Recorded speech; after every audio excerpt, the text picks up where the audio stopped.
the those resources, but they can run their own operating systems inside of each VM. They communicate again with the hardware and share those resources through the hypervisor software. That's the type 2. Now, the type 1 hypervisor, they call it bare metal. The hypervisor software does not require that the server computer or the computer system that you're running these virtuals on, it doesn't require a host-based operating system. The hypervisor software actually plays that role. But it still allows the same thing. You have multiple virtual machines, just like here, same thing here. And inside of each of those virtuals, they can run pretty much any operating system out there. I've had situations on my computer before where I've run a Windows 7 professional license right along beside another computer that runs Windows 11 professional, right along beside another one that's running the Kali Linux distribution, and even one running a Mac OS, those kind of things. So it doesn't matter what the OS is, it's a standalone computer system. And basically, when you define all of these and basically gin them up, then you can tab between those. And it doesn't really matter if you're running at type 2, what the operating system that's running on the hardware is. The virtual machines can run their own operating system, and it's a standalone computer system. We have to manage and configure those standalone computer systems the same way we would on any physical pieces of hardware we have in our on-premise data center or at home. I've had situations with this little laptop that I'm teaching the class on with, running the Oracle Box hypervisor, where I run 3, 4, 5, 7 different virtual machines, all running different operating systems simultaneously. But again, it's shared. The hypervisor allows it to share the hardware platform that it's sitting on. That's this situation right here. Okay. There's your type 2 hypervisor, the host operating system running and talking directly on the server. These guest operating systems here can be whatever I want it to be. Android or Mac OS or Unix or Linux or Windows. They have their own library sets, their own binaries. They run their own sets of applications. Fully self-contained virtual machine sitting right along beside other multiple virtual machines that have their own guest operating systems and run their own application software as well. Okay. Now, this environment here, a little bit different. It's still virtualization, but it is dependent upon what's referred to as a Docker or a Docker engine. Docker is actually a brand name, and there's another version, it's called Kubernetes, with a K, by the way, that actually manages the allocated resources that are set up to these application containers. Different environment here in that there's only one operating system running over here on the host, and all of these applications have to be designed and programmed in such a way that they run on top of that particular host operating system. They don't have their own sets of binaries. They typically don't run multiple applications. It's an application container. So when you log into that, you're logging into a singular application. Now, that is a customized environment, in my opinion, for call centers. Call centers, whatever type of call center it might happen to be, lots of those, the call center reps only run one application all day, their customer support application, whatever it might happen to be. So that's a very, very efficient utilization of the hardware resources. And this hypervisor, this Docker engine here, performs the same kind of function as a hypervisor here, in that it allocates the sharing of the hardware resources and the host operating system among all of these application containers here. Okay. So 2 basic types of virtualization. They have to be secured the same way that I would secure an on-site standalone computer system, no doubt about it. There are other hypervisor software packages as well. Microsoft actually has their own that is, if you have a Microsoft Professional or an Enterprise license, the Hyper-V software comes embedded in the operating system. And it operates the same way. You can run it as type 2 or a type 1, doesn't matter. You configure it through a management console of sorts. You assign percentages of the system resources I was talking about, percentages of RAM, percentages of CPU time slice, percentages of network bandwidth, and storage as well. And all of the virtual machines that are defined there actually share those resources. And the hypervisor is what manages that sharing. Okay? So very, very efficient utilization of the hardware resources, much more than we used to. Now, virtualization was actually born out of a worldwide study that was done by a couple of researchers. And the findings of their study, it surmised that of all of the computer systems that were deployed out all over the world, I'm talking about desktop, user-based computer systems, that the majority of those were only being utilized, the resources and the computing power was only being utilized somewhere in the neighborhood of 25 to 30%. And in servers, it was even worse than that. They found that server class machines worldwide, for the most part, were only being actively used, the resources that were available anyway, somewhere between 15 and 20%. So with both of those, it looked like somewhere in the neighborhood of 70 to 80% of the system was just being wasted. Well, originally, the open source programming community jumped on that with a vengeance and created these hypervisor software pieces. Now, if you're running, say you're running 6, 7, 8, 10 computer software, it's utilization of the hardware resources that are there. So that percentage of the actual utilization on the hardware goes way, way up. Okay? Now that has a downside effect as well. The hardware is being more tasked, it's being more stressed, and it may not last as long as if it were not being stressed. But there's arguments to be made in both directions on that. The security requirements on this system are much the same as they are on just a standalone computer or server class machine. Inside of the virtual machines, when you set up the hypervisor and the virtualization, I can also assign those virtual machines to a virtual switch, and I can isolate those in that virtual switch. I can wrap security around those. I can apply much the same type of security, the extensible authentication protocol port level security on the virtual machines in the virtual switch as I do in the physical world as well. And you should do just that. There's a couple of types of attacks that are attempted here. When hypervisors and especially cloud-based services first came online, the ne'er-do-wells out there were pretty slick, of course. They created these robot programs that would set up a subscription and go ahead and gin up however many free virtual machines the service would allow. And most of them would allow you to subscribe and have 5 virtual machines for free.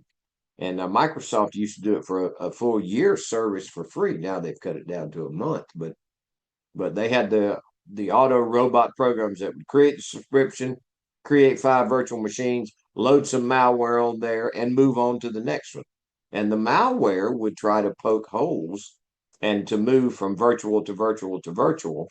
And it started as what they called a rogue virtual machine, and then it was turned into what they call VM escape, so that they could escape from the constraints of one virtual machine by exploiting vulnerabilities in the setup or the misconfiguration of the others, and just move laterally across it, however many virtual machines were defined on that hardware, causing all kind of madness and mayhem, even in the data center where the virtual machines were being hosted. The virtual machines have to be managed and secured and patched. The operating system on the virtual is a complete standalone. Just because you patch an OS on the host machine doesn't automatically patch the OS that's running in the virtual. So you have to manage each of those as if it is a standalone, totally isolated computer system. And it is. I mean, that's what you have to get in the mindset, that just because it's a virtual machine doesn't mean it's not a real computer. It absolutely is. Now, cloud-based environment here, the cloud-based services have been around now for several years. One of the very first entries into the cloud service providers world was like Dropbox, file sharing, basically leasing online storage space that I could either store my own files or share files with other users. Okay. Then they began to very rapidly expand that. And the cloud-based environment, if you look at it, is very advantageous to both the cloud service provider as well as the subscriber. I'm thinking about along these lines. The cloud service provider, they don't have just one, two, three customers that are supporting their infrastructure. They may have thousands, and they're paying their recurring monthly fees. So very advantageous to them. Now, of course, the cloud service provider has to maintain the data centers, the hardware, the networking. They have to have personnel to maintain all of it. They have to have, the heating and the cooling and the security and the networking infrastructure for all of their data centers. But again, they may have thousands of customers that are paying them a monthly subscription fee to maintain all that infrastructure. And on the customer side, it's very, very advantageous as well.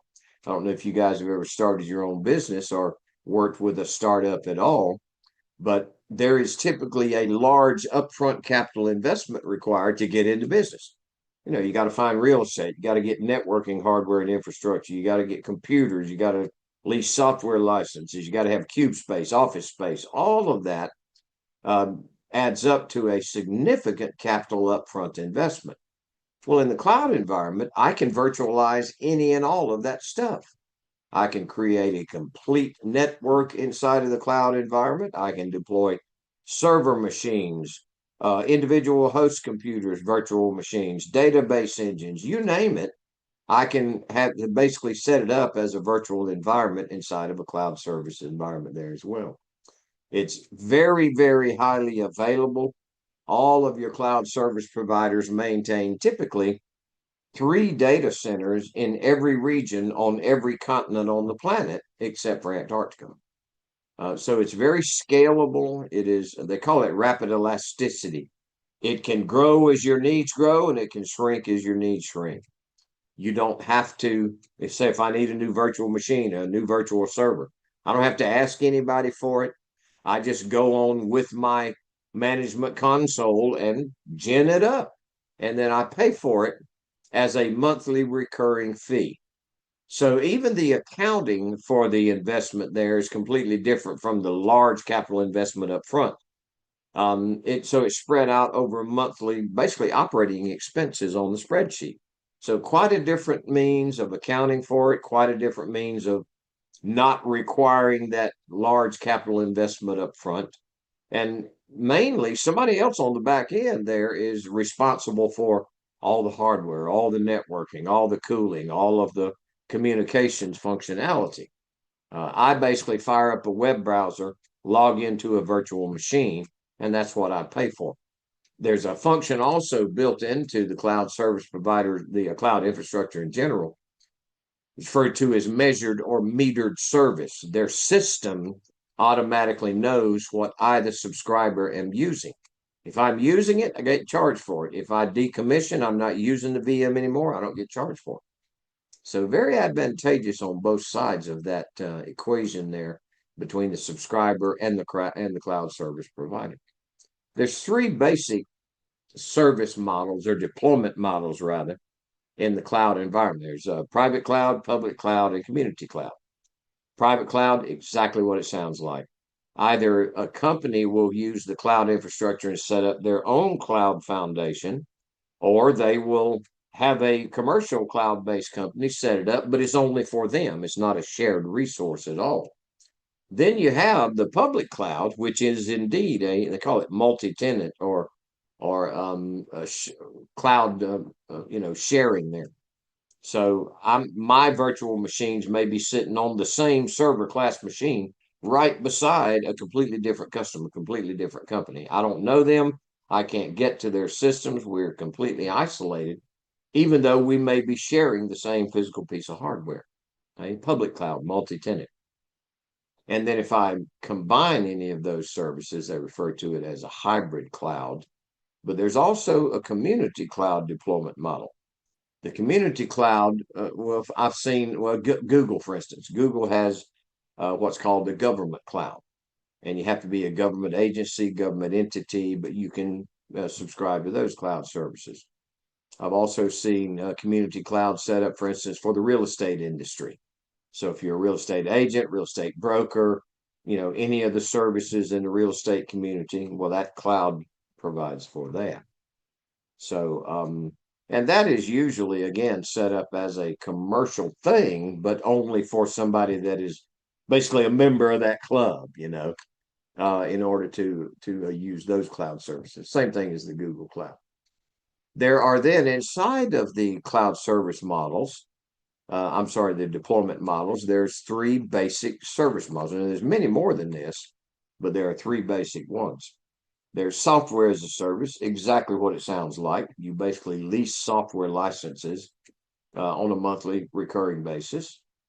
There is infrastructure as a service, which is basically you lease a blank virtual machine and you decide how you're going to configure it, what kind of processors you're going to put on it, main memory, storage, networking capability, the kind of software and operating system you want to run on it. You basically configure that machine from sort of like a menu selection item there that the cloud service provider makes available. And then we have platform as a service, which, if you really look at it, it's sort of like a combination of the other two. Um, but it's pre-configured systems. You don't have hardly any flexibility and leeway on the configuration. It's a template kind of thing. Here's a system and it comes with an Oracle database, or here's a system and it comes with an Apache web server, and there it is. So pre-configured virtual machines. And again, sort of a combination of infrastructure and software, but predefined, pre-configured. And then there are other cloud services as well. We've seen, let's see, management as a service, monitoring as a service, security as a service. Just about anything you think of as a service, you can lease it on a monthly basis from a cloud service provider. There are two underlying items here that actually support virtualization. There's one called VDE and then another called VDI.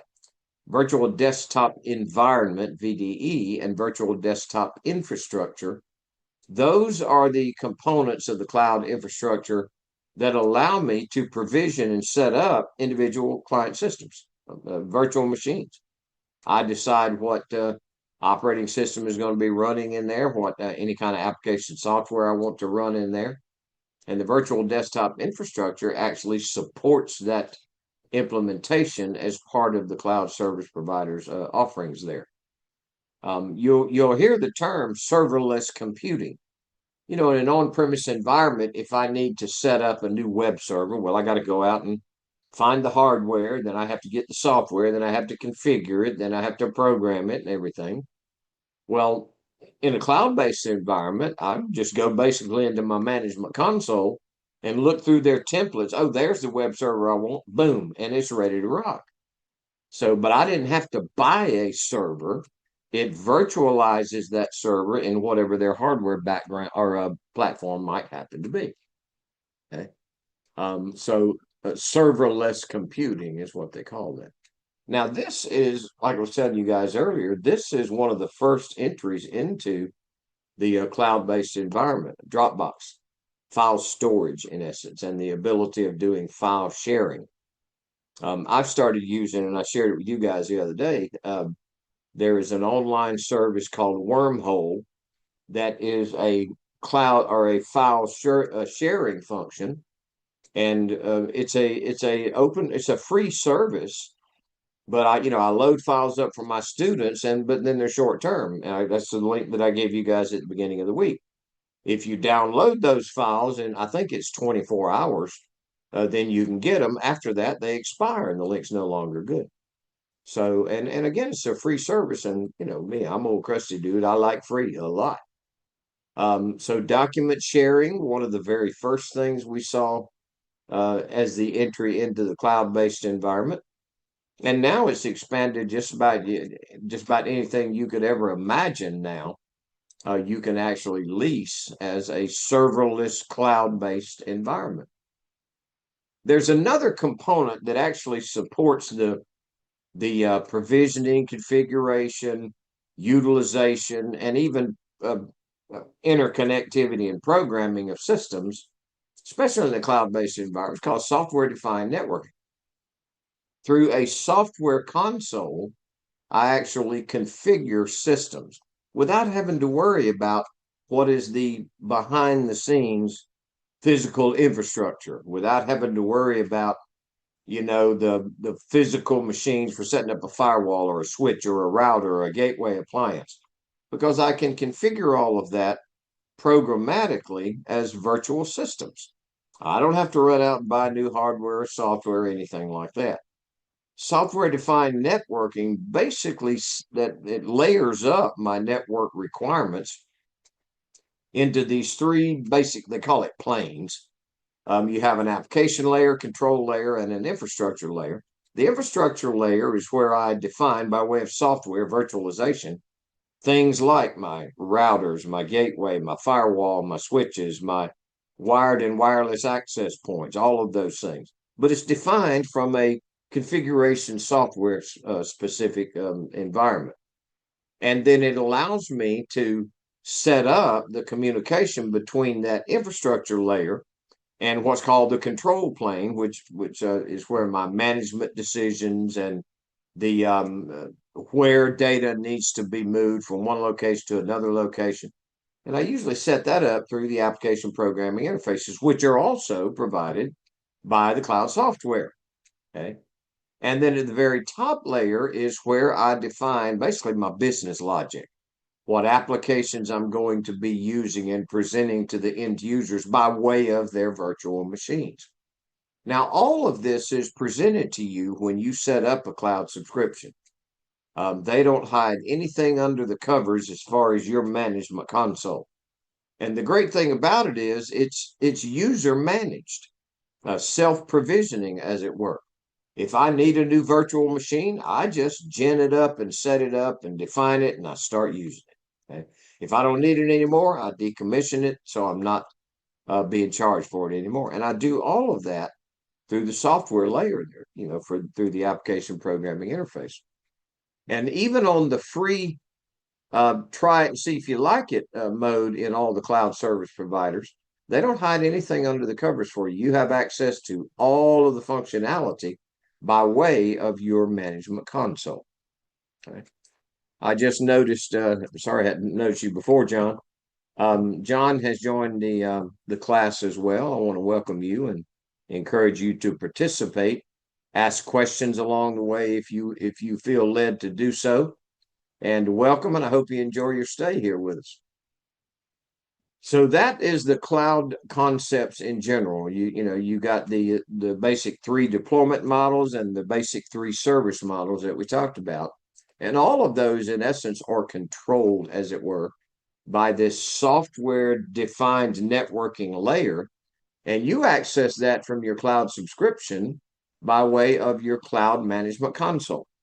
And as I was saying, they don't hide anything under the covers there from you. Everything that you need to access in that cloud environment, it is readily available.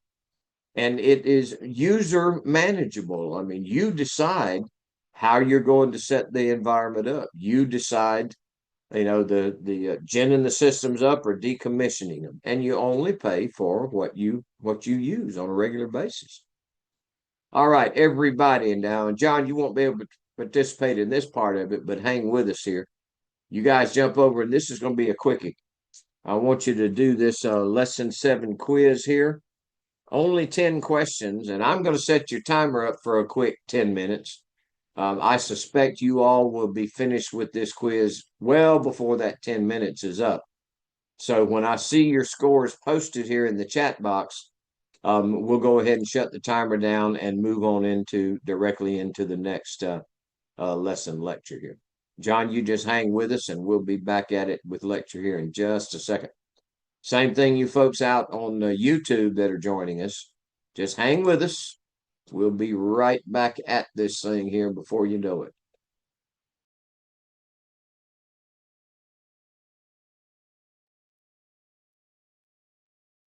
All right, gents, well done. I see your quiz scores there. If you're still working on it, carry on. We're going to dive on back in here to our next lecture portion on this class here. Now, this also is going to be sort of a quickie lesson here.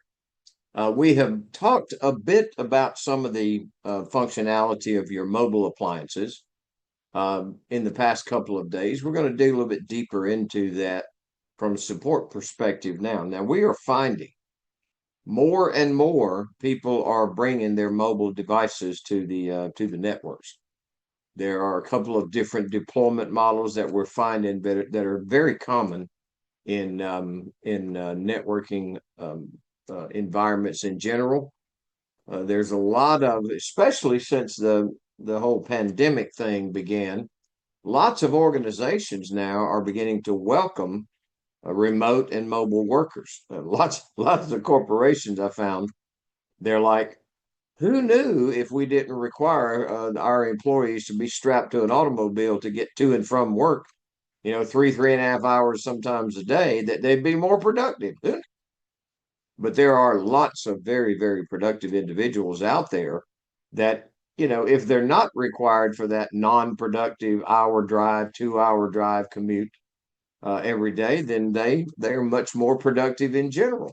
And I find that true for most adults, that upstanding adult people that don't, have a problem with working hard, get that done. Now, and we've raising now the second generation of young people that, in many cases, this little guy here, or their tablet devices, or the hybrid device now is being called a phablet, um, is their only computing appliance. Unfortunately, we are also raising now the next generation of young people that aren't really trained well in how to use a full QWERTY keyboard, but that's okay because they can type 60 words a minute with their thumbs. Plus, we're seeing quite the advancements in voice response systems. I'm wondering if in the not too distant future the art of typing is going to be a lost art. We shall see.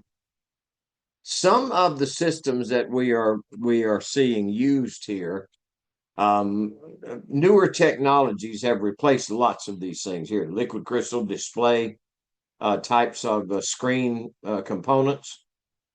Even the last generation of large screens and small screens on mobile appliances as well that required LED backlighting and actually to backlight the systems. Now we're seeing now these newer devices there's two different flavors. There's one called OLED, organic light emitting diodes. And then there's the latest version, it's called QLEDs, quantum light emitting diodes. And and most of these don't require backlights anymore. And I've seen these are really cool looking. You guys have seen the foldable phones that it folds out and the screen goes all the way across. So the screen itself is very flexible. And each individual pinpoint of light is a micro-sized light emitting diode. Very, very cool technologies. Again, doesn't require the backlighting on the systems anymore. All of these guys now are, of course, the touch capable screen. So they have the digitizers built into the device itself. Some of the older, the thin film transistor and the twisted pneumatic type of screens, they're very quick, but it's older technologies. It's legacy type of technologies considered thus today. Now with these newer OLED, QLED screens, the resolution on these things just unbelievable. 4K, 8K resolutions on this stuff. Now, all of these appliances too have a couple of very basic functions built into it. We'll talk about the networking later on. We've already spoken about some of that up to this point. But these things have built into them. It's a touch screen, of course, and that incorporates a unit called a digitizer.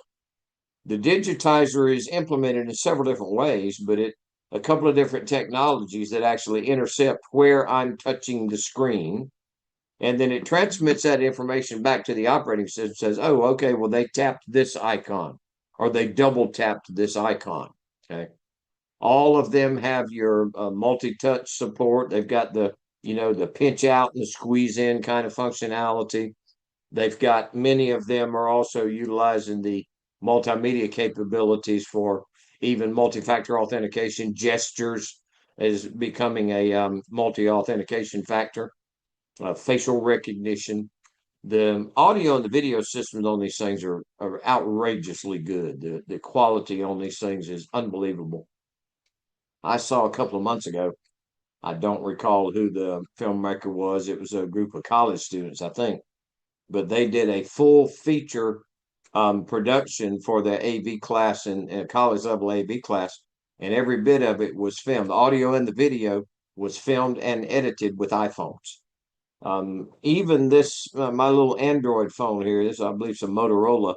It had cameras facing and one facing on the front side, and just amazing resolution as far as video, still shots, audio, all kinds of editing software built into the device itself. These things are now, I mean, they're not indestructible by any stretch of the imagination, but some of the casing that we can get, I have one here. It's called a Gorilla case. It's a real thick, heavy duty covering on the screen. Of course, it still supports the touch screen. Same thing on the back side, very heavy, combat ready composite plastic rubber composite that goes around the outside. Real sturdy. Some of these things will have even the capability of supporting an external keyboard. My kids got me a couple of years back. I've still got it. I don't use it anymore, but I've still got it. It's a USB keyboard that's got a slot and you just stand your tablet or your mobile phone up in the slot, and the keyboard communicates with a USB or a Bluetooth rather to the device. So we see that all of them have the multifunction communications, Wi-Fi, Bluetooth, near-field communications. Even some of them are using, RFI radio frequency stuff. And the digitizer, again, is what gives me that touch screen capable. Now and again, and not so much on the mobile phones now, those guys have gotten to where most of those are pretty much self-calibrating. But I've seen on some of the larger screens, touch screens on my computer, you have to calibrate it, and it's sort of like playing whack-a-mole, touch the circle here, touch it here, touch it here, and it then calibrates the digitizer to know what XY coordinate you're breaking on that screen, and then it translates that information, translates it back to the operating system. Another function that especially the smaller appliances has built into it, and we first started seeing this thing, remember the old Wii game controller that you could bowl, you could play baseball, you could play tennis. That Wii game controller had a component in it, and now we have that same component inside our mobile appliances. It's called an accelerometer. The accelerometer tells the operating system how this thing is being used in 3D space. Where you're moving it. My grandson, he's grown past this now, but when he was a little bitty guy, he loved to do the racing games on the on the software and use the mobile phone as the steering wheel, right? Well, that's a function of the accelerometer. It tells the operating system how the device is being used in 3D space. Talked about the quality of all of the multimedia functions here, the microphone, even the headphone speaker outputs on these things. Amazing clarity and quality. Amazing. Same thing with the audio and the video, or the video functions of it there as well. The cameras are just amazing clarity and quality here. And of course, we have just unbelievable storage capacity on these suckers now, both built into the device as well as plug-in storage. A little SD card slot I have on this guy, it will accept a 2 terabyte SDXC card, about the size of my thumbnail. So just unbelievable storage on these things. All of them have Wi-Fi. And most of the devices now, the Wi-Fi antenna is a strip component that goes around on the inside edges of the motherboard. I don't know if you guys remember the very first mobile phones. The first one I ever had was one that was actually hardwired in the console of my automobile. But the antenna on that thing, God, it was like the size of the old school walkie-talkies, you know. Now these things are hidden and very covert, as it were. The Wi-Fi here, wireless fidelity, I can use it for setting up a Wi-Fi hotspot.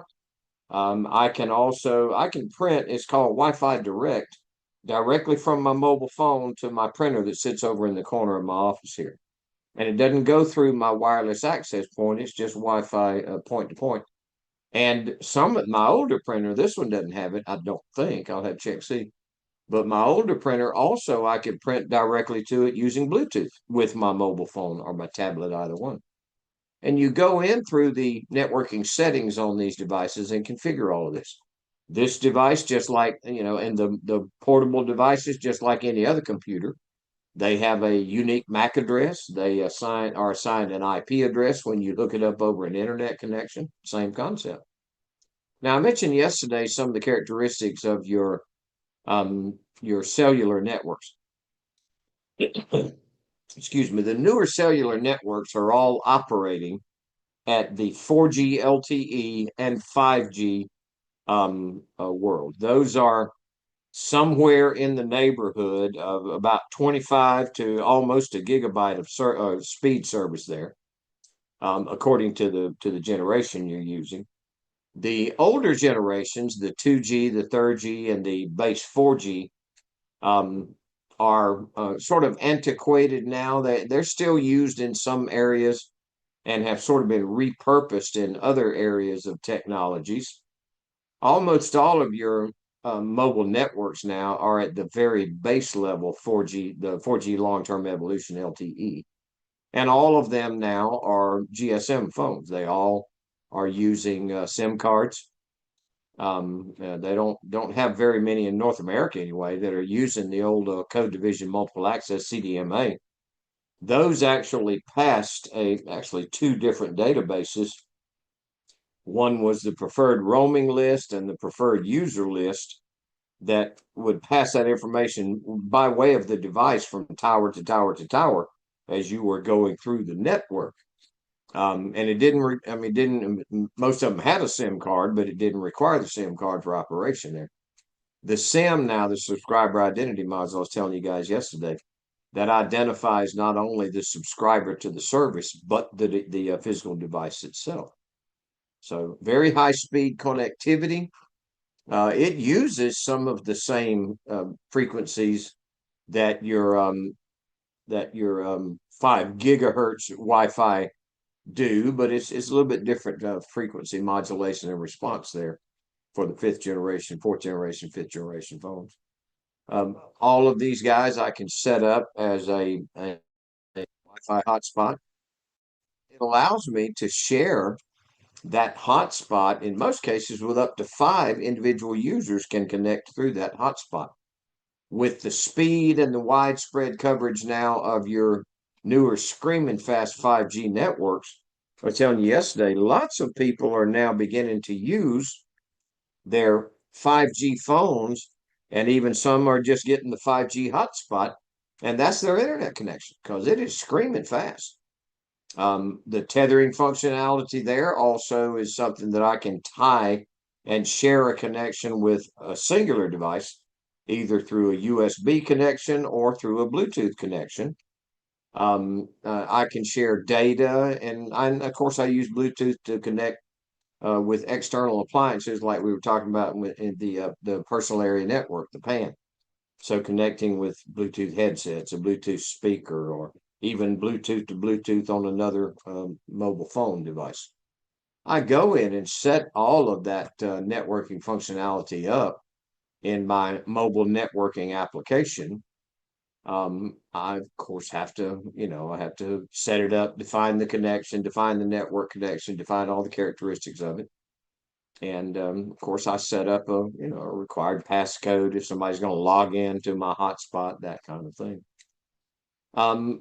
most of your mobile appliances now, and we talked about this yesterday as well, the communication port on just about all of the providers now, they have gravitated towards the USB-C standard. The Apple phones, the iPads, those have now gone to the USB-C standard. They're getting away from the old Apple Lightning cable for charging the battery and for communication. And the USB-C standard, the interesting thing about that now is that it carries not only high definition video, high definition audio, but it also carries power signals as well. So it's an all-in-one data kind of cabling. Now, currently, there's still, the wife and I both have older version iPads, and she has an older version iPhone. And all three of those are currently still using the Lightning cable. But the newest versions of those have gone towards that USB-C standard. And USB, that acronym is Universal Serial Bus. It's a very fast serial communications methodology. Now, here's an area that a lot of people just don't understand, and they leave their systems open for abuse all the time, unfortunately. Bluetooth is a connectivity mode that primarily requires what we refer to as pairing devices, pairing the two devices together. Sometimes people will set their systems up in auto pairing mode, or they don't change their pairing pin codes. The default pin codes are either 4 zeros or 1, 2, 3, 4. If you leave the system set up in auto pairing mode, then anybody outside can connect to it and they can take complete control of your device. A big security risk there. So all of your family, friends, and other assorted misfits, talk them out of attempting to do that auto pairing function with all of their Bluetooth appliances there. Okay. It just does not make sense to do that kind of thing and to leave the device open for abuse. Okay. So make sure you secure those things right up, and at the very least change the required PIN code. This is I've talked about the near field communications, your tap to pay kind of functionality. Some of it is RFC chips, radio frequency chips. Some of it is the near field communication, but it's very close proximity, only about 9-10 centimeters. And that's what you see with all of your tap to pay wallet application things. And it's very similar to the exchange of a digital certificate passcode, in that you just wave it on the tap to pay kind of functions there, and it sends your pay information across. And I've seen that on a tap to pay application running on a mobile phone. And now, of course, they're building that NFC functionality right into your credit or debit cards. You just put it on the device, transmits the pay information, you're ready to rock and roll. Okay. Now, your docking station is sort of a thing of the past now. This old guy here, I've got one of these sitting in my closet, and I use it on my old HP computer system. Along the bottom of the chassis itself, it had a charge port, and it sat right down into this charge port here. And then on the back side of this device, it looked very similar to this. Now, my configuration was different. I had an HDMI interface, a DisplayPort interface, and 1, 2, 3, 4, I believe, USB interfaces on mine. And I use it, just like I'm using my system now, except that here on this device, I've got a USB mouse, got a USB keyboard, and the replication on this thing is with the USB ports that are hooked up on the side of the laptop. But this device, boy, that thing kept me going for a while. I just take the laptop and plug it right down in there, and all of my peripheral devices were automatically hooked up, ready to roll. And it also was charging the battery while the system was closed. I wasn't even using that workstation at all. I had 2 separate monitors set up as additional drivers here. So again, sort of an older legacy concept there, but boy, that thing gave me the capabilities for really setting up a pretty broad spread office here for a couple of years. Actually, about almost 5 years. So that's the basic concepts and the summarization of your mobile appliances and some of the peripheral devices that are designed to hook up to those things. Okay. Um, Once again, this is a really cool lab. It works through the virtual workbench that I told you guys about that's online there. Not really going to advance your understanding and apply any answers to questions you may get on your exam, but it's a fun one to go through, especially to sort of get your hands in there and start looking at the physical and manual configuration of these things here. Now, in your mobile appliances, and again, I told you we got so many organizations that are allowing individual users to plug their personally owned mobile devices up to the network. We had to be very cautious in basically policing those appliances from a security aspect. Lots of companies are employing what's called an enterprise mobility management suite of products that basically gives the company sort of co-management capability on these systems. We find that users in general, especially on mobile phones, and I've even found it more especially on the Apple phones, they'll do a function there called jailbreaking. In the Android phone, they call it rooting, but same concept. They basically unlock the systems, the phone systems, so that they can sideload third-party applications, not having to go through the legitimate app stores, the iOS iTunes App Store and the Android App Store.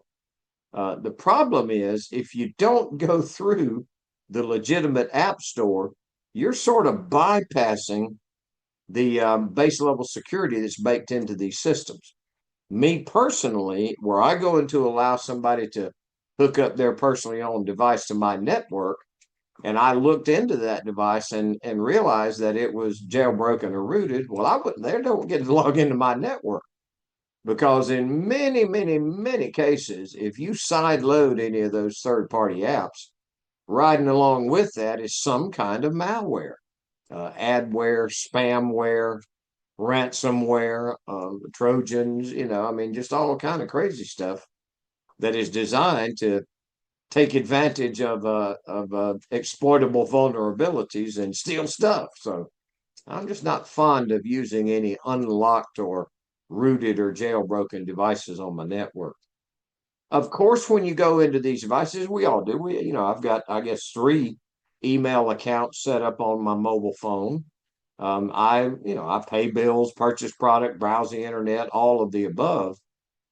So I have multiple accounts that I have set up on the device. Now, me personally, I go over and beyond as far as securing the appliance, virtual private network client, using encryption algorithms, things like that. And everybody should do so, especially if you're going to allow those devices to be hooked up to a corporate network. I want that, again, that 10-foot tall bulletproof security wrapped around these things as well. The same fervor that I would apply to my network perimeter security, well, I want it on here as well. Firewalls, antivirus, anti-malware, virtual private network client, things like that. Now, I told you guys yesterday, I had for a while my mobile phone set up and my tablet set up so that it was Bluetooth synchronized. Anytime it would come in within Bluetooth range of my laptop, it would try to synchronize all my data, applications, contacts, phone numbers, pictures, video, whatever I had there, calendar items, things like that. And any new accounts that I had set up, it would, on all 3 devices, I had this very secure account manager, password manager, and it would synchronize all the information as well. Of course, we all use these devices for email. Told you guys yesterday we were talking about the email protocols. Going up to set up your email accounts here, and you can set up multiples. You have to provide, of course, your user ID, your password. You have to provide it with your outgoing and your incoming server information, either POP3, IMAP4 for your incoming, and of course your outgoing is your server, your secure mail transport protocol, SMTP. So you have to know what the servers are that handle that input-output functionality with whomever your email provider might happen to be. And whoever your provider is, they'll provide you with that information. And of course, you have to, put in your credentials, user IDs, passwords, things like that. Lots of the newer setups now are, especially if you're using, reputable, well-known email services, the operating system on these devices are very good about auto discovering what your particular input and out or inbound and outbound services are. So it sort of alleviates a lot of the technicalities that people used to have to go through manually in order to set up and have those accounts come online. All of these devices here as well, like when I was talking about the synchronization, you can do it through a hardwire, a tethering. You can do it through Bluetooth.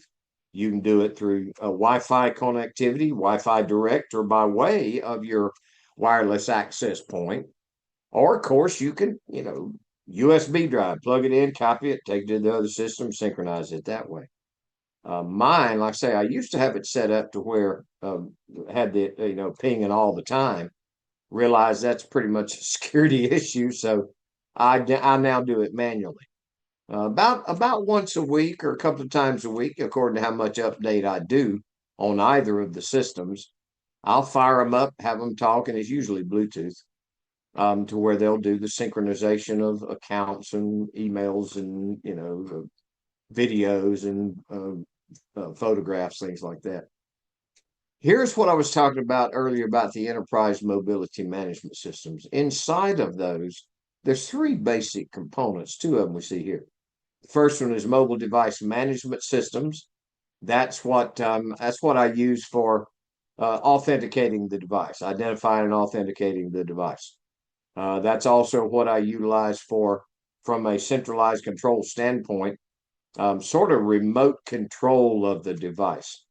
Say if somebody steals or the device is lost or stolen, I have the capability of remotely wiping all the data. So I have that outreach there on the appliance. I also can have some control. Again, this is sort of stuff that I like. If again somebody steals the device and it's reported lost or stolen, well, when that device fires up, it basically does a call home and in essence asks the EMM system, have I been reported lost or stolen? Yes, you have. Well, let's wipe all that data clean. Okay. You can do the remote wipe. You can do a complete factory reset on the device. And that's what I was telling you guys the other day. I might want to go a little bit more redneck with it, I might want to give just I don't know, about a real quick half-second kilowatt surge, Again, I don't want to kill the thief, but I do want them knocked out long enough for me to be able to retrieve my device, you see. And I know, like I said, I know, don't judge me. A man can dream. No. But you do have some capability of reaching out and contacting the device. I would certainly wipe it clean, but I'd also turn on the video camera so that when the fool's out there trying to figure out what my PIN code is, which they're never going to do, I would like to take video, turn on the GPS locator so that I can locate where they are, that kind of thing. That's all part of your mobile device management functionality. The other piece of it is shown here, mobile application management. I can set up basically a container, that virtualization containerization there to on the system that will only my company apps will run there. And it's sort of like drawing a firewall down the middle of the device. Everything on this side of the firewall is user stuff. I won't mess with it. Here's the corporate applications, programs. That's all corporate control stuff.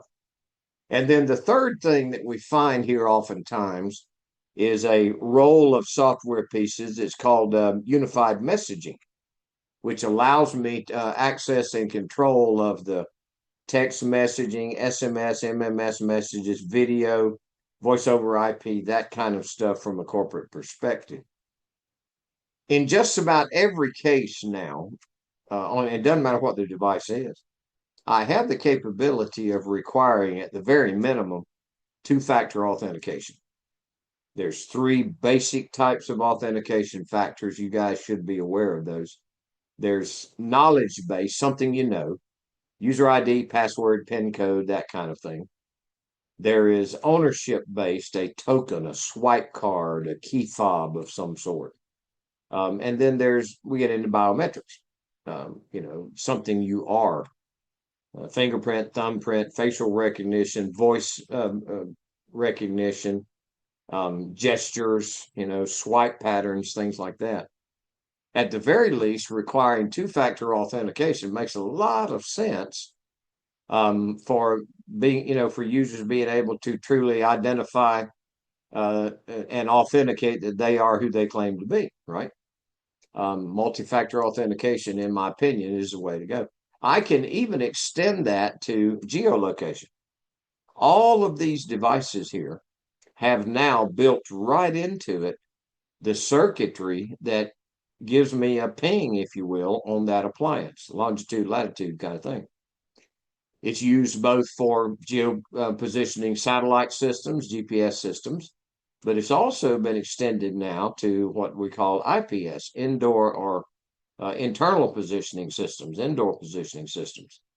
Those, in addition to using the triangulation provided by the geostationary satellites, they also use triangulation services by land-based cellular towers.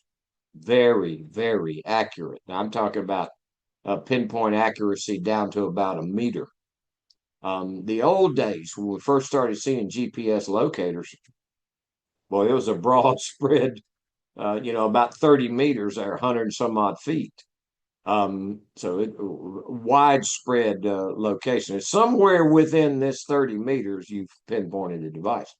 Now, I mean, it's so accurate. I mean, unbelievably accurate.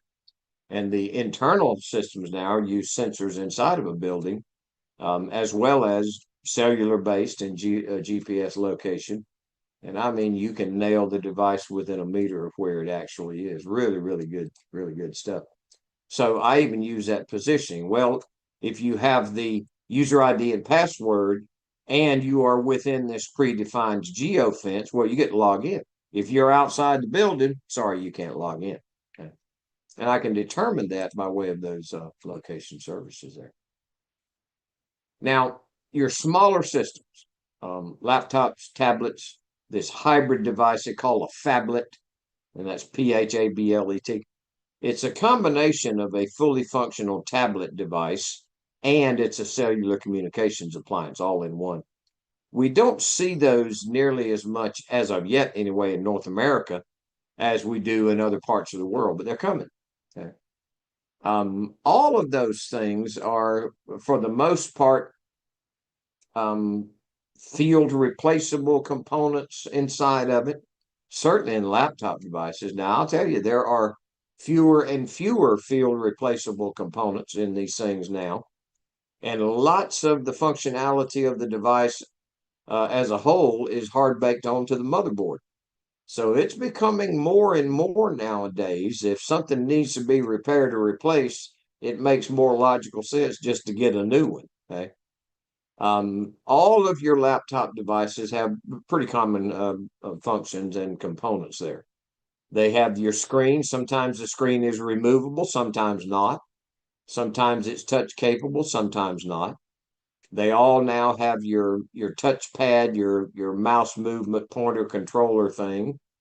They all have some type of integrated touch, touch type keyboard on them. They all now have multiples around the outer edges and sometimes along the back and the front side of the casing. I/O ports. I know, let's see, my laptop here there's 1, 2, 3, 4. I have 4 USB ports. One of them is the standard USB-C port, which also accommodates my expansion that has the network RJ45. My old laptop had an RJ45 connector right on the computer. This one does not. It communicates through the USB-C expansion unit there. It has an HDMI interface, which I have set up on my big screen. It's got this guide doesn't have a built-in DVD burner or anything. My old one did. But I have both USB expansions on both sides of this sucker. it's got a bunch of different interface ports, much like these guys here, the IO ports here as well. Typically, you'll see most of them, excuse me, that have at the very least an HDMI expansion port. Lots of them still, like I say, have the RJ45 network port on the side. And then at the very least, 2, maybe 3 or 4 USB ports. I was telling you guys, I have a USB mouse, wireless mouse here, USB keyboard. I use this contoured keyboard here because I've got carpal tunnel really bad in my wrists and my thumbs. A, from being old, and B, from driving a computer keyboard for over 50 years. All of the systems now seem to be manufactured with recycled materials, plastics, and very lightweight. And the really cool thing on these, and this has just started happening over the last 2 generations, is just about any and everything that you need to get to and replace. There's a port on the bottom side of the chassis that move a couple of screws, and there's your RAM. Another couple of screws, there's the disk drive. Another couple of screws, there's the communications board there. So very easy access on these things. My old HP laptop that I had, man, you had to disassemble that sucker completely on anything that I was wanting to replace or repair, or upgrade, anything like that. So all of these guys now have excellent online documentation that's freely available. Here is one of the major components, the replaceables here on these guys, is a battery pack. Battery pack and the AC adapter, the plug that you have to charge the battery and to provide power for this thing. And I've seen a couple of the newer versions here too. The power plug is a USB-C port on the side. It's not your regular old power plug. Pretty interesting stuff there. If you're going to be replacing the battery, make sure that you have the proper cell size, the proper wattage, the proper voltage output. And there's also some of them, it's a frequency indicator that you have to match up as well. The battery is one of the expendables here on these things that you may very well have to replace. Thus far, I've not had to replace a battery in this one I have, but I've only had it for not quite 2 years now. My old HP that I had, the last HP that I had, I replaced the battery in that sucker twice, but I used that system for almost 9 years. And it worked it still works like a champ. It's just slower. So I don't use it for my training anymore. There's some of the bottom side ports that we have. That's your communications functionality there. That's the antenna for the radio, the transceiver for the communications, the Wi-Fi, and all of that. Here's your RAM cards here, these guys here. The RAM cards on these things are usually the solid state kind of things, and the chassis that they sit into, it typically will raise up at about a 45-degree angle, and you just plug them in there, and then it just sits parallel to the motherboard. The RAM cards on these things very expensive too. Here is the radio. That's the Wi-Fi and the radio transceiver there. There's the antenna connections for that right there. And again, those are usually just access ports on the bottom of the machine, couple of screws, and you're in there and ready to go. And that is for the components in the system that are replaceable. But I tell you, there are fewer and fewer of those things now that are even field replaceable units anymore. A lot of this stuff is hardwired right onto the die of the motherboard as a chipset. So, like I say, just about anything goes wrong, you got to replace a motherboard or buy an all-new system anyway. The adapter cards there, the ones that we find in here, are usually nowadays, the modern ones are either the SATA, the micro SATA connections, or the M.2 connections. Very similar on those connections, by the way. And the RAM cards are either, well, the newer ones, they're using what's called a small outline DIMM, SODIMMs. And remember, DIMM is dual inline memory module. But there's also another version of it some manufacturers use called micro DIMMs. Same thing. Just different configuration a little bit there. And boy, I tell you, the RAM cards on these suckers are expensive. They are proud of those. There's a pretty good example of a solid state disk drive, and we're seeing more and more these SSDs are used in the laptops because they're so slimline, they're so thin. But man, the capacity on these things, unbelievable. And most of them is a little bit difficult to see here, but there is your SATA data 7-pin connector. There is your SATA 15-pin power connector. Okay. They use these micro SATA or the M.2 interfaces on these, and the system will tell you which one it is. But man, you can get, I mean, 4 terabytes of storage. I think this is a 2 terabyte drive right here. You can go onto Amazon and buy a 2 terabyte drive for, I mean, ridiculously inexpensive now. When they first came out, they were way, way overpriced, and they were not terribly dependent either. But these guys, again, couple of screws on the access port, pop it off. There's the old one, pull it out, new one, pop it in, boom, you're ready to rock. Okay.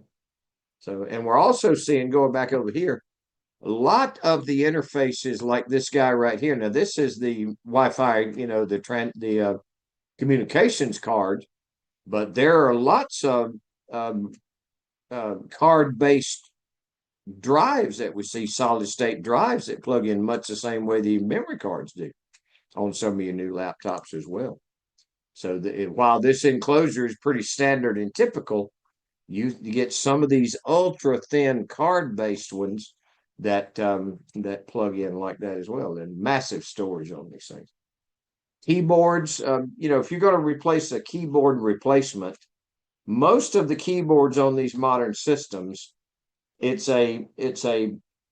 basically a layer of individual touch components, and the keyboard itself is actually a rubber mold that overlays all of those things. So you're not replacing individual keys. You replace the whole rubber mold that sits over the top of the keyboard component itself.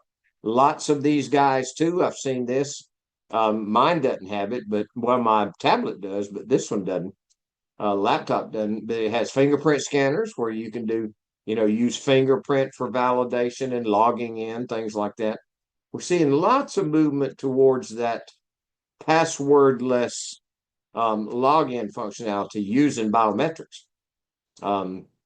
All of these things, all of the devices themselves will have these radio frequency, and some of them has the near field scanner communications there as well. So there's lots of functionality being baked into these appliances, especially the smaller ones, the mobile appliances there. Lots of biometric kind of functionality and touch screen, things like that are being built into the accelerometer and the digitizer and all of that baked into these devices here. Not so much on the laptops themselves, but on the tablets, the phablets, and on a lot of the laptops that do have the touch screen, you have all that functionality as well. Excellent work, bench exercise here. Step you through, show you how you would, take the port off and then add update stuff. And now I meant to tell you guys too, right quick. And I think I told you about this yesterday or on Monday when we was first getting started. But over here in your online lesson guide, I want to make sure you guys understand this. I know I went over it the other day, but while you're breezing through, for instance, the work guide here, okay, pay close attention to these videos that are located inside of your work guide here. This guy here, that is a video that shows you how you would install and components inside of a laptop.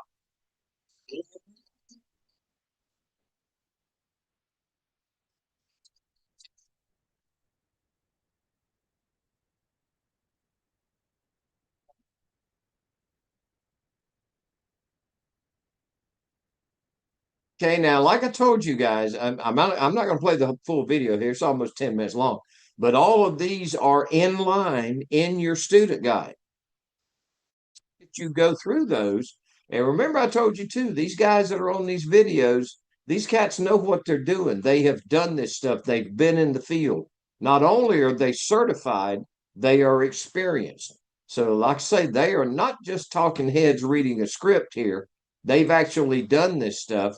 And the videos are well produced. The audio is good. All the camera angles, they show you exactly what they're doing.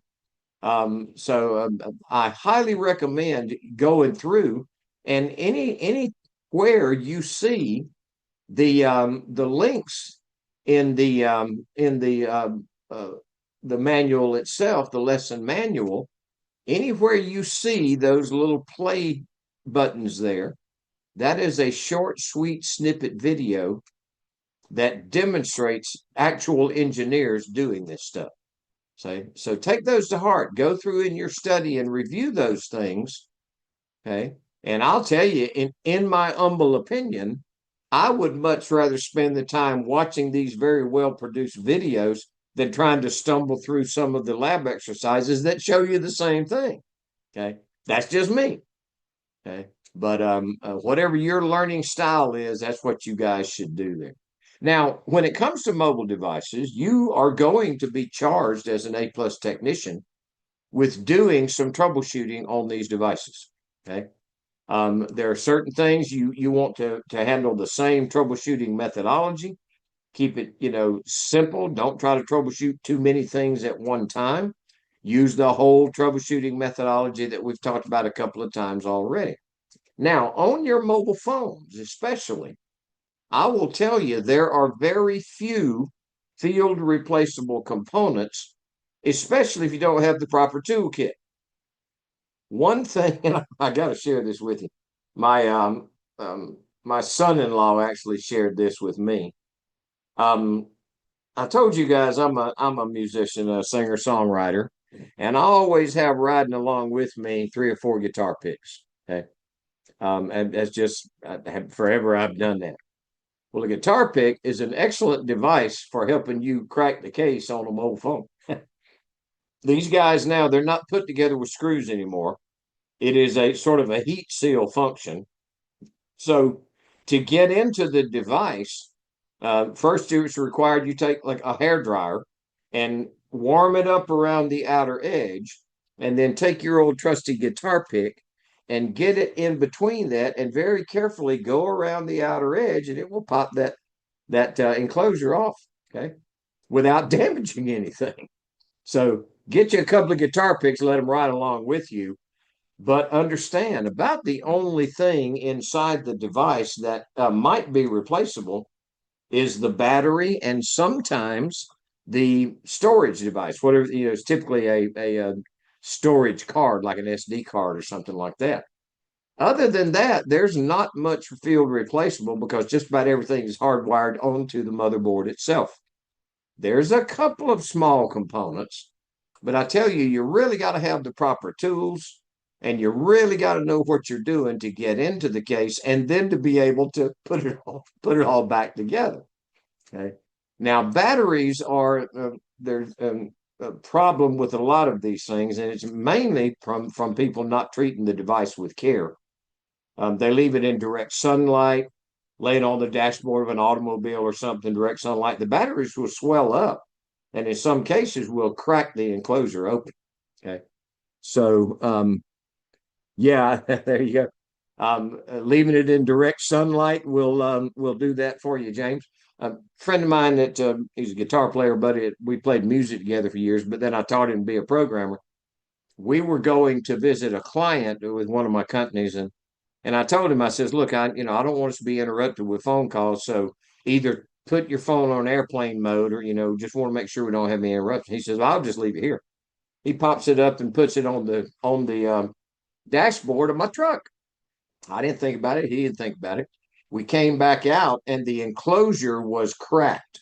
It had swollen. It's a wonder it didn't explode and blow out my windshield, but it swelled up the casing so that it cracked the front screen, back screen, the enclosure on the side, and it's because the battery swelled up. Okay. So you got to be careful with that thing. Overheating is a big, big deal on these things, and most of them, moisture. Now, I will tell you a trick, and I've had this work a couple of times. Um, my daughter kicked her phone. We were at the pool with the family outing one day, and she kicked it, and it went right into the top step. There was only about that much water, and she immediately grabbed it out. Of course, it wouldn't work.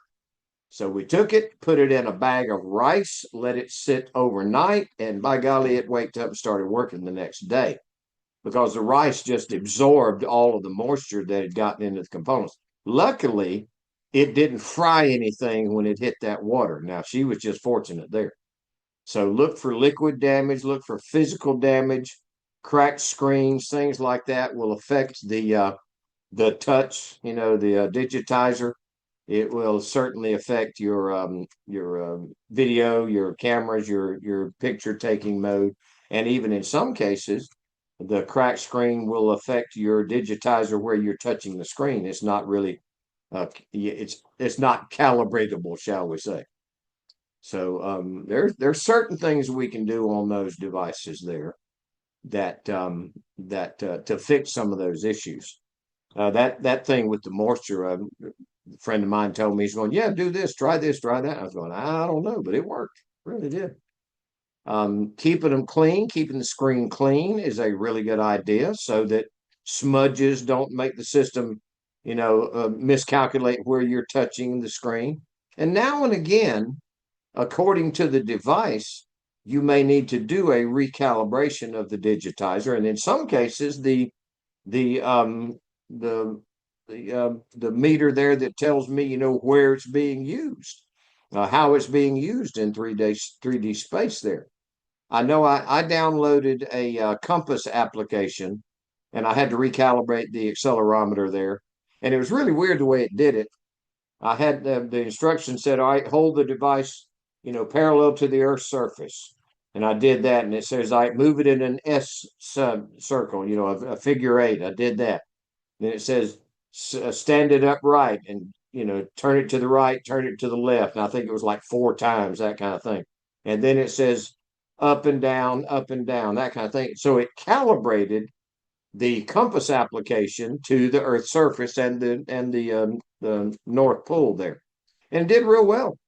So sometimes you have to recalibrate. Sometimes the system itself needs to be just rebooted. Because it's a computer. Don't ever forget that this is a computer, very powerful computer. So just like other computers, when you reboot the process, it sort of cleans everything out. I was talking about the connectivity. We were looking at the wireless connectivity the other day. You have to understand if you have a weak battery, your connectivity is going to be weak. That's all there is to it. That is the power supply for your radio signaling there. Okay. If you have a connectivity that is on, off, intermittent kind of connectivity, well, it may be environmental. And I'll give you an example of that. Up at our cabin, we have to drive into town. It's 4.5 miles and have to go around this small mountain foothill up there. And I mean, every time I start around that little edge, if I'm talking on the phone, I lose signal. Okay. And it will pick right back up when I get right on the other side there. And then of course everybody has been, we've had situations driving down the interstate talking, the signal drops, and then half-mile down the road it picks up. Well, you just change towers. That's all that is. So if you have that, now it could be a issue with the device, and more than likely, if you have that issue, a lot on the device, you need to check your battery power, because weak battery, or if the device has not been rebooted in a while, just clean her up, reboot, reconnect, and you may find in most cases that it sort of straightens a lot of that stuff up. Now, these devices, just like any other computer, are susceptible to malware. And I'll tell you, it is one of the largest targets ever for malware infections. The wife and I have been having this conversation for a couple of weeks.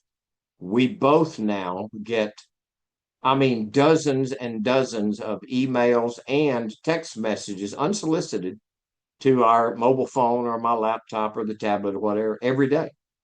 And the text messages that come to the phone, they make it, or they attempt to make it look like it is from companies that you do business with.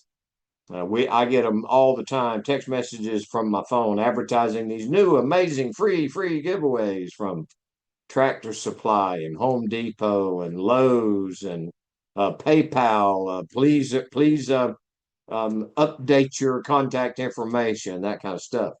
And every one of them is an attempt to try to get me or my wife or you to click on a link that is associated with those things, thus downloading malware onto your device. Okay. Learn how to scrutinize that stuff. Don't give it a second thought. Block it, throw it away. Okay. That's what you do. Because that is this and spam email is one of the largest targets for trying to trick people into acting in ways that they normally wouldn't act and divulging information that they normally wouldn't divulge.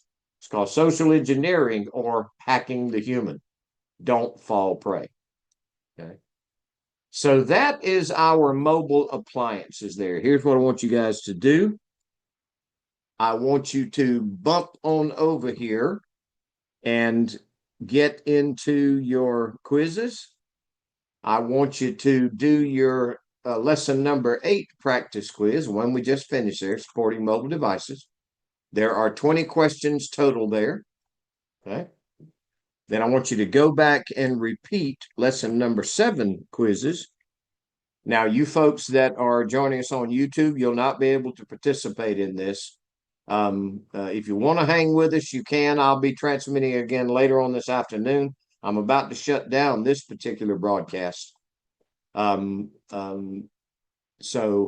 if you want to come back later on this afternoon, please feel free to do so. Here is number 7 quiz. There are 10 questions total there. 30 questions total. Now, I'm going to set you guys timer up. Yeah, I want you to do the redo for sure. I'm going to set you guys timer up for 45 minutes. That will give you ample time to take both of these quizzes, make sure that you post the scores, and then enjoy your quick break. Okay. All right. Any questions on that, anyone, before we go ahead and pull the trigger on your timer here? Like I said, 45 minutes will give you ample time to do both of the quizzes, to post the scores, and to have your morning break. All right. I'm looking forward to really good scores on these. I'll see you guys back after the break. And you folks on YouTube, thank you for joining us. I'll see you all later on this afternoon.